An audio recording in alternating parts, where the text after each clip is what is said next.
Hey guys, I'm Anna, and today I'm going to show you how to gift food on Doordash.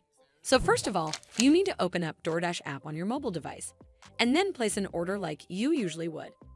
And once you're on the checkout page, you need to scroll down and tap on Send as a Gift option. A pop-up will come up, simply tap Got It at the bottom, and it'll take you to this screen.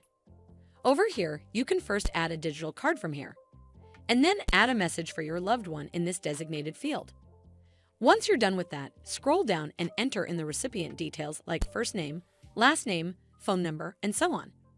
You can even turn on this toggle to let the recipient choose the best time to receive the gift.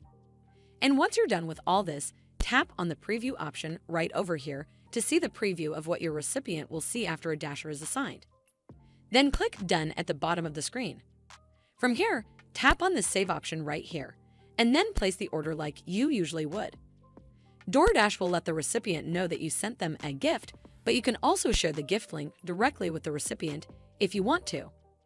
Well, that's how you gift food on Doordash. I hope you found this video helpful, and if you did, make sure you give it a thumbs up to see more videos like this, and don't forget to hit that subscribe button. We'll see you in the next one.